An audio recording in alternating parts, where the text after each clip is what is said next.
What if I told you that even the late Queen Elizabeth yearned for another career path? And this was something that I stumbled on, and in stumbling on, it represented a very important lesson when it comes to choosing the right career path and some of the problems that can happen when you don't choose the right career path. And if you don't know who I am, my name is Joe Hewley. I'm a philosopher, and I help people to choose the right career path with conviction so that they can go ahead and get going doing the work that they're meant to be doing in this lifetime. And it was just yesterday where myself, my partner, we sat down to watch some Netflix, and had some food, and we're watching The Crown. So if you don't know what The Crown is, it's a TV series where it depicts the life of Queen Elizabeth II. And in doing that, it sort of shows her story as it's unfolding. And we're into about season 3, and during season 3, one particular episode really struck me. And the reason it struck me is because it was so indicative of career paths and the nature of them, and it can often blind us from thinking that other people are on the true and the right path when they're actually veering off of it. They're veering into some sort of temptation, they're veering into some sort of life that they weren't even trying to create. And for some reason, they've been burdened with a different life, or they've found themselves in a position all of a sudden where they're not actually walking their true path. They're walking a path that they feel compelled to walk. And during this episode, I'll sort of walk you through it. It begins when Queen Elizabeth is facing the Prime Minister in one of her weekly meetings. And the Prime Minister comes in, he sits down, and he starts to tell the Queen that, hey, we're going to have to devalue the pound. And this is a really, really big deal because it's going to create economic uncertainty within the entirety of the UK. And the Queen is not really listening to this big change that is hitting. And she's sort of looking off into the distance at this portrait or photograph of a horse. And she sort of takes it in a little bit. And she says, well, I'm not actually going to be here to sort of govern over these matters. Instead, I'm going to France, and I'm going to start to look into different sort of methodologies in order to get better racehorses. And we start to find out that the Queen's true passion, the core calling that she's getting pulled towards, is within breeding horses, owning horses, being around horses, doing everything around just making sure that these horses are able to race and they're able to do what it is that they're meant to be doing. And so she ventures off to France, and she goes to France, and she's there with a friend, and she is truly enjoying being around horses. She's going out there, she's patting the horses, she's asking different questions, she's so engaged with it. And you start to realize that the entire time that she's been queen, she doesn't show any of these signs of intensity or vibrancy or connecting with her work in that way up until this point where she's actually pursuing some sort of hobby. But really it's like, oh, there's something here, there's something going on. Then the friend says, hey, we can also go to the US. So we've just gone to France, now we can go to the US and we can look further into how they're working with horses, because by looking at this sort of approach in the US, we can do better, and we can create and breed horses that will win us races. And her face is like, well, of course I want to do that, but I do sort of have some duties at home to attend to. And she starts to think about it, mull it over, but then she's like, nah, let's just do it, let's ride, let's go to the US. Now, as this is all happening, a coup is developing within the UK, and the coup that's happening is by a bunch of people that are unhappy with the way that the government is going about their business, the way that the government is devaluing the pound. And so they're planning to overthrow this government, and in order to do that, they need the permission of the Queen, who is actually in the US. And so this is all developing in the shadows, and the Queen is over in the US, and she's looking into the horses, and she's getting new information about how they're breeding them and how they're keeping their paddocks like really pristine and making sure that only the best is going into these horses. And she's just absolutely in this place of her own personal version of paradise. And you can just see it in her mannerisms, you can see it in the way that her face is lighting up. And it ends on this next scene that really depicts how these paths that aren't for us can haunt us when we get glimpses of the real thing. And so at the end of the day, of looking around the different training grounds and training facilities of the US, she is sitting with her friend and she starts to tell him that the day that she just spent looking at horses is both the best day that she feels she's ever lived, but at the same time is the most depressing day that she's ever lived. And the reason that it's so depressing is because in those moments where she's around horses, she gets glimpses into a path that she's truly yearn for, a path that she wishes that she could walk. But for whatever reasons, fate handed her this circumstance where she was crowned. And because she was crowned as the queen, she felt an obligation to remain as the queen.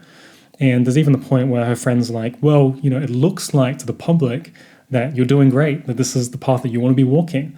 And that just brings out more pain in her because she's in that moment saying, well, look, this is not the path for me. I wish that I was doing this stuff and working with horses.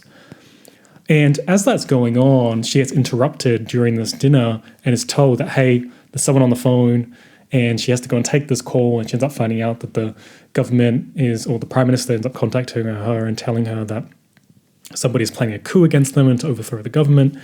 And in that moment, she ends up throwing away the path that she's meant for, this path that is surrounded by horses, and instead says, look, we've got to go back to my responsibilities. I have to go back and be the queen because there's all this stuff that's popping off. And that's what she ends up doing. She ends up leaving the path that she's so connected to, she's so engaged with, that she mentioned to her friend, like, this is really what I want to be doing. This is the path for me, but I can't do it because I'm the queen. And she gets thrown back back home and has to go start to deal with these different responsibilities and these different burdens. And as I was watching this unfold, it just reminded me, and I see this a lot, where you'll notice that there are these sort of big, iconic even figures that will watch sort of express themselves in the world, and even people that seem in their expression to be totally convicted that this is the path for them. But behind the scenes, there's this frailty about them, there's this yearning that I wish I was walking another path, that I wish I was doing this other thing. And it happens so frequently that I notice that people will see these other people and say, oh, well, that person has their path. They're walking what it is that they want to be doing. And you don't know, first of all, that they are actually walking the path that's meant for them. You have no idea if that's true or not. What you do know is this interpersonal, like this connection of yourself. And by connecting with yourself and saying, like, is this actually the path for me? Or am I walking it because maybe I feel that there's a burden on me to walk it?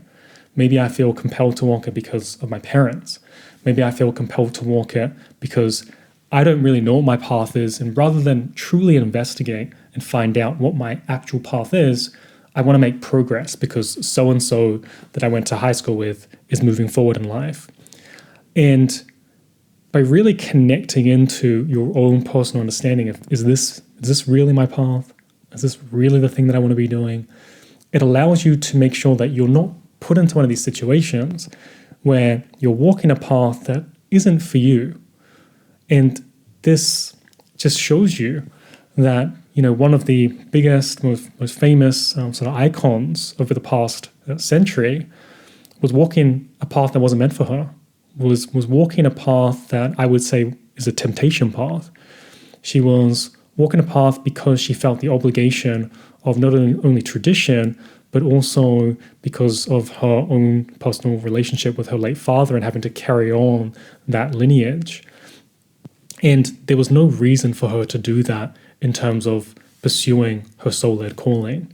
Instead, she should have moved and started to pivot and started to transition into working with horses, allowing her to live a much more fulfilling life. Somebody else could have stepped in to that position. Somebody else could have taken on the crown, somebody that truly wanted it and was truly meant for it. And so you don't want to put yourself into a position where you are just serving out of obligation, where you are just walking a path because that's how you're meant to do it. And instead, you want to do the thing that you know that you're called for.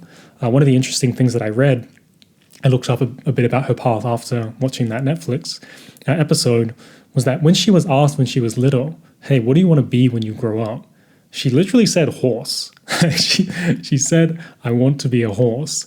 And so it was there when she was young, she already knew what she wanted to be. And then life gets in the way. And so when life comes in and starts to tell you like, hey, you got to be something else, and you already know what it is that you want to be, you have to stick to that. Only you have that connection internally to what it is that you're meant to be doing with this life. And if you don't stay true to that, you'll get pushed into alternative paths, alternative directions that are not meant for you. And so it's a really radical idea, but it's something that's becoming truer and truer the more that I do different research on career paths and just watching and working with so many different students on their career paths, is that the majority of the world is misaligned on their career path. They're doing the things that they're not actually called for. And they're not truly in tune with the thing that they're meant to be doing. And for some reason, whether that is the conditioning that they went through, whether that is just the circumstances of their initial fate, they feel as though they can't change or they can't move into a career path that would actually make them feel like, shit, this isn't just a career, this is amazing. This is something that I feel alive in, that I feel deeply connected to, that I want to get up every morning and pursue. And so if I can leave you just with one thought, make sure that you're not just pursuing some path out of obligation. And if internally you know what the thing is that you're meant to be doing, get rid of everything else and pursue that. And if you're interested in learning more about how I help people to choose the right career path with conviction, how to avoid temptation paths, and how to understand which ones of your interests need to be sort of brought into your path and which one of your many interests need to be left out, you can go ahead and check out the Career Archetypes Unearthed membership. And we have a lot of different members in there that are both unearthing their career archetypes, choosing their career paths, and members in there that are walking their career path. So if you want to be a part of that, if you want to see how we do that, you can go ahead and click the link below this video.